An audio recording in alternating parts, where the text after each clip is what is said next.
दोस्तों, भले ही हमारी सरकार चीन का बायकॉट नहीं कर पाई, लेकिन चीन के राष्ट्रपति ने भारत आने से कर दिया इनकार।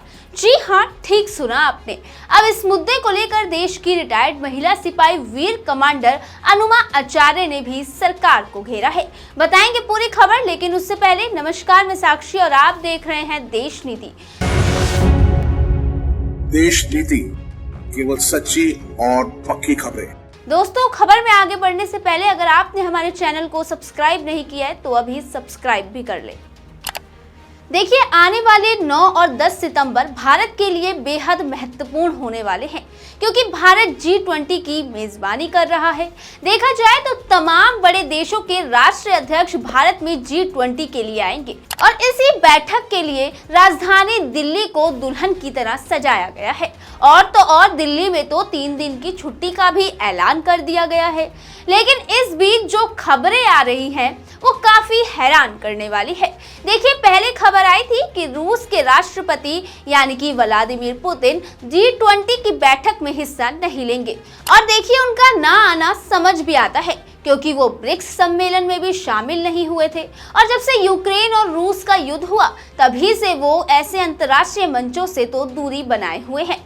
लेकिन इस बीच जो सबसे बड़ी खबर और सबसे ज्यादा हैरान करने वाली है वो है कि चीन के राष्ट्रपति यानी कि शी जिनपिंग भी G20 की बैठक के लिए भारत नहीं आएंगे।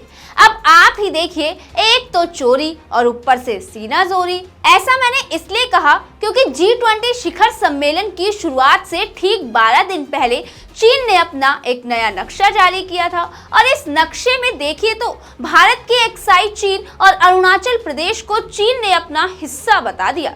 इसके बाद जहां भारत को चीन का बायकॉट करना चाहिए, वह चीन के राष्ट्रपति देखिए तो G20 की बैठक में शामिल न होकर इस एक तरीके से तो वो ऐसा ही कर रहे हैं, जिससे ये तो साफ हो गया कि भले ही हमारे देश के प्रधानमंत्री चीन को लाल आंख नहीं दिखा पाए, लेकिन चीन के राष्ट्रपति ने ऐसा करके मोदी जी को लाल आंख जरूर दिखा दी है। वैसे देखा जाए तो चीन के मुद्दे पर ना तो मोदी जी बात करते हैं और ना ही उनकी सरकार के मंत्री बात करते हैं। चीन मुद्दों से बीजेपी हमेशा दूर भागती ही दिखाई देती है, जबकि चीन ने हमारी अभी हाल ही में जमीन पर कब्जा भी किया। नक्शे में हमारी जमीन को अपना बताया और चाहते तो प्रधानमंत्री जी साफ साफ सवाल भी कर सकते थे, लेकिन मोदी जी तो चुप है। ना वो खुद कुछ चीन पर बोलना चाहते हैं और ना ही उनके मंत्री। देखिए अब कैसे इन्हीं की पार्टी के कैबिनेट मंत्री अपनी सरकार के बचाव के लिए कांग्रेस पर निशाना मार रहे हैं और साफ कह रहे हैं कि किस सरकार ने हिंदी चीनी भाई भाई के नारे के तहत भारत की 45,000 वर्ग किलोमीटर की जमीन खो दी थी। इसके अलावा अगर देखा जाए तो सऊदी अरब के क्राउन प्रिंस की भी भारत में आने की संभावना कम है। और अब इस पूरे मामले पर रिटायर्ड वीर कमांडर और कांग्रेस नेता अनुमा आचार्य ने भी ट्वीट कर मोदी जी को घेरा है। देखिए, उन्होंने लिखा, मोदी जी ने करोड़ों रुपए खर्च करके जहां पूरा ताज होटल शी जिनपिंग और टीम के लिए बुक कराकर रेड कारपेट बिछाया हुआ है, लाल आंखें नहीं, वहीं पुतिन के लिए पूरा ओबराय होटल बुक करा रखा है। दोनों ही नानुकुर करने लगे। कमाल है कि आजकल भरपेट खिलाए जाते हैं और मोदी जी पर लहालोट रहते गोदी मीडिया के अलावा मोदी जी से कोई प्रभावित नहीं हो रहा है। खैर, इसमें बोलने वाली तो कोई बात है नहीं, बल्कि ये तो आप खुद भी देख ही रहे हैं।